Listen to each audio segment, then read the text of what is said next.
નમસ્કાર દોસ્તો, શાંતિશ્રમ ન્યૂઝમાં આપનું સ્વાગત છે। પાલનપુર આબુ હાઈવે પર આવેલા બાલારામ બ્રિજ પર આજે એક ગંભીર માર્ગ અકસ્માત સર્જાયો હતો। કુલ 5 વાહનો એકબીજા સાથે અથડાતા આ ઘટના બની હતી, જેમાં એક વ્યક્તિનું મોત નીપજ્યું છે અને 5 થી વધુ લોકો ઘાયલ થયા હોવાનું સામે આવ્યું છે। આ અકસ્માતમાં અર્ટિગા અને આઈસર સહિતના વાહનોને ભારે નુકસાન થયું હતું। આ ઘટનામાં વાહનોનો કચ્છરખાણ નીકળી ગયો હતો।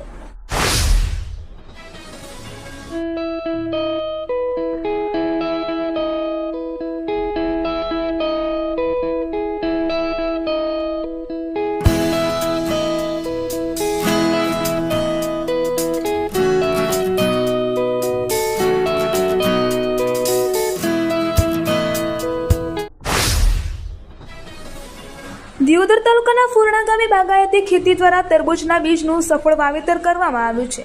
ખેડૂતોએ આ વાવેતરમાં 1 વીઘા દીઠ 10,000ના ખર્ચ સામે રૂપિયા 1 લાખથી વધુની આવક મેળવી છે, જે પરંપરાગત ખેતી કરતા અનેક ગણી વધારે છે। ફુરણા ગામના ખેડૂત જંતીભાઈ સંગાતાભાઈએ જણાવ્યું હતું કે દિયોદર તાલુકામાં પ્રથમ વખત તરબૂચના બીજનું વાવેતર કરવામાં આવ્યું છે। આ વાવેતર સંપૂર્ણપણે ટપક પદ્ધતિ દ્વારા કરવામાં આવ્યું હતું।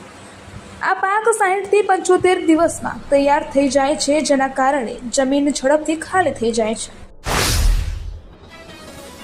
ડીસા તાલુકાના યાવરપુરા ગામ ખાતે વન કવચનું ખાતમુહૂર્ત કરવામાં આવ્યું હતું। ડીસાના ધારાસભ્ય અને મંત્રી શ્રી પ્રવીણભાઈ માળીએ એક પેડ માં કે નામ 3.0 અભિયાન અંતર્ગત વૃક્ષારોપણ કર્યું હતું। આ પ્રસંગે નવીન અટલવાડીનું પણ લોકાર્પણ કરવામાં આવ્યું હતું। આ કાર્યક્રમ પ્રધાનમંત્રી નરેન્દ્રભાઈ મોદીના નેતૃત્વમાં કેન્દ્ર સરકારના સફળ 12 વર્ષ પૂર્ણ થવાના અવસરે 12 વર્ષ વિકાસના, વિશ્વાસના અને જનકલ્યાણના અભિયાન અંતર્ગત યોજાયો હતો। દિયોદર તાલુકાના થનકવાડા ગામના સુથાર સમાજના સુથાર ચેતનકુમાર રસિકભાઈ અને સુથાર રિંકલબેન રસિકભાઈ બંને ભાઈ બહેન તાજેતરમાં વર્ક આસિસ્ટન્ટ તરીકે પસંદગી થતા પરિવાર અને સમાજમાં ખુશીનો માહોલ જોવા મળ્યો છે। સૌ શુભેચ્છકોએ બંનેને અભિનંદન પાઠવી તેમના ઉજ્જવળ ભવિષ્ય માટે શુભકામનાઓ વ્યક્ત કરી છે। ભાવનગરના વાઢિયાવાસમાં આવેલ શ્રી અચલેશ્વર મહાદેવ મંદિરે પવિત્ર અધિક પુરુષોત્તમ માસ નિમિત્તે ભક્તિમય માહોલ છવાયો છે। અહીં સમગ્ર માસ દરમિયાન શ્રીમદ ભાગવત કથાનું આયોજન કરવામાં આવ્યું છે, જેમાં વાવના નિવૃત્ત આચાર્ય મુકુંદભાઈ વ્યાસ શ્રોતાઓને કથામૃતનું રસપાન કરાવી રહ્યા છે। કથાના પ્રવાહ દરમિયાન તાજેતરમાં ભગવાન શ્રી કૃષ્ણ અને રૂકમણીજીના વિવાહનો દિવ્ય પ્રસંગ ધામધૂમથી ઉજવાયો હતો। આ પ્રસંગે લગ્નોત્સવ જેવો માહોલ સર્જાયો હતો। આચાર્ય મુકુંદભાઈ વ્યાસે રૂકમણી હરણ અને લગ્ન પ્રસંગનું સુંદર વર્ણન કર્યું હતું। ડીસા તાલુકાના બાઈવાડા ગામના ખેડૂતો આજે મોટી સંખ્યામાં ટ્રેક્ટરો સાથે ગાંધીનગર તરફ કૂચ કરી રહ્યા છે। તેઓ પોતાના હક અને અધિકારો માટે સરકાર સમક્ષ વિવિધ માંગણીઓ રજૂ કરશે। આ રેલીમાં ખેડૂતો પોતાની ન્યાયની માંગણીઓ સરકાર સમક્ષ રજૂ કરવા માટે જોડાયા છે। જૂના નેસડા જિલ્લા પંચાયત સીટના કોંગ્રેસના સદસ્ય નરસિંહભાઈ દેસાઈ સહિત અનેક ખેડૂત આગેવાનો અને ખેડૂતો આ કૂચમાં ઉપસ્થિત રહ્યા હતા।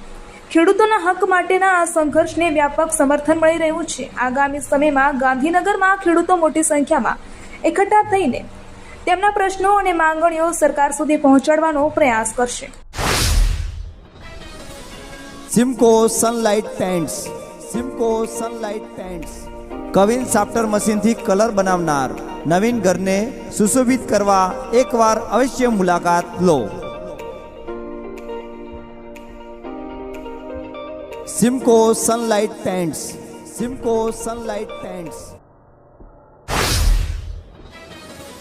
પાટણ નગરપાલિકા વિસ્તારમાં આવેલા ભૂગર્ભ પમ્પિંગ સ્ટેશનની કુંડી ફાટી ગઈ છે, જેના કારણે ભૂગર્ભ ગટરનું ગંદુ પાણી નજીકના ખાનગી ખેતરોમાં ફરી વળ્યું છે। આ ખેતરો પાસેથી પીવાના પાણીની મુખ્ય કેનાલ પસાર થતી હોવાથી સ્થાનિક લોકો અને ખેડૂતોના આરોગ્ય સામે મોટો ખતરો ઊભો થયો છે। રેલવે સ્ટેશન અને હંસાપુર ભૂગર્ભ પમ્પિંગ સ્ટેશન સહિતના વિવિધ પમ્પિંગ સ્ટેશનોનું ગંદુ પાણી એક મુખ્ય ચેમ્બરમાં એકઠું થાય છે, જે બહુચર પમ્પિંગ સ્ટેશન તરફ મોકલવામાં આવે છે। હાલમાં મુખ્ય કુંડી સંપૂર્ણપણે ફાટી જતા ગટરનું ગંદુ પાણી ખુલ્લામાં વહી રહ્યું છે અને ખાનગી ખેતરોમાં ભરાઈ રહ્યું છે। કાયદાથી સંઘર્ષમાં આવેલા અને રાજકોટના બાળ સંરક્ષણ ગૃહમાં રાખવામાં આવેલા બાળકો પૈકીના 11 બાળકો આજે સવારના સમયે સીસીટીવી અને જાળી તોડીને ભાગી જતા દોડધામ મચી ગઈ છે। જે બાળકો નાસી છૂટ્યા હતા તેમાં એક પાકિસ્તાની બાળક પણ સામેલ હતો, જો કે તે પરત આવી ચૂક્યો છે, જ્યારે 10 હજી પણ ગુમ છે। પોલીસ દ્વારા સઘન શોધખોળ શરૂ કરવામાં આવી છે. ઘટનાને પગલે કલેક્ટર, ડીસીપી સહિતના ઉચ્ચ અધિકારીઓ ઓબ્ઝર્વેશન હોમ પર પહોંચ્યા છે અને તપાસનો ધમધમાટ શરૂ કર્યો છે. ગુજરાતમાં છેલ્લા કેટલાય દિવસોથી પડી રહેલી અસહ્ય ગરમીના જોર વચ્ચે રાજ્યના તાપમાનમાં મામૂલી ઘટાડો નોંધાયો છે. રાજ્યમાં સૌથી વધુ મહત્તમ તાપમાન ભાવનગરમાં 41.9 સેલ્સિયસ અને અમદાવાદમાં 41.3 સેલ્સિયસ નોંધાયું હતું. હવામાન વિભાગના જણાવ્યા અનુસાર છેલ્લા 24 કલાક દરમિયાન સમગ્ર ગુજરાતમાં વાતાવરણ સૂકું રહ્યું છે. ઉત્તર ગુજરાત અને સૌરાષ્ટ્ર કચ્છના કેટલાક ભાગોમાં મહત્તમ તાપમાન સામાન્ય કરતાં થોડું વધારે નોંધાયું છે, જ્યારે બાકીના વિસ્તારોમાં તાપમાન સામાન્ય રહ્યું છે. આગામી 7 દિવસ દરમિયાન મહત્તમ તાપમાનમાં કોઈ ફેરફાર થવાની શક્યતા નથી. ભારતના કરોડો લોકોના સ્વપ્ન સમાન અને દેશના સૌથી મહત્વાકાંક્ષી મુંબઈ અમદાવાદ બુલેટ ટ્રેન પ્રોજેક્ટમાં વધુ એક વૈશ્વિક સ્તરની અત્યાધુનિક ટેકનોલોજીનો ઉમેરો થયો છે. દેશમાં પ્રથમ વખત રેલવે ટનલ્સ માટે ખાસ પ્રકારના ટનલ હુડ્સનું ડિઝાઇનિંગ અને અમલીકરણ કરવામાં આવી રહ્યું છે. મહારાષ્ટ્રની 7 અને ગુજરાતની 1 મળીને કુલ 8 પર્વતીય ટનલોના બંને છેડાઓ પર આ વિશેષ ટનલ હુડ્સ લગાવવાની કામગીરી અત્યારે યુદ્ધના ધોરણે તેજ ગતિએ શરૂ કરી દેવામાં આવી છે. સુઈગામ પથકની ત્રિવેદી સમાજની દીકરી દર્શનાબેન જગદીશભાઈ ત્રિવેદીએ આસિસ્ટન્ટ ચેરિટી કમિશનર ક્લાસ 1ની જીપીએસસીની પરીક્ષામાં સમગ્ર ગુજરાતમાં પ્રથમ નંબરે પાસ થઈ પરિવાર તથા પથકનું ગૌરવ વધાર્યું છે. સૌએ દર્શનાબેન ત્રિવેદીને આસિસ્ટન્ટ ચેરિટી કમિશનર ક્લાસ 1ની પરીક્ષામાં સફળતા પ્રાપ્ત કરવા બદલ અભિનંદન પાઠવ્યા હતા.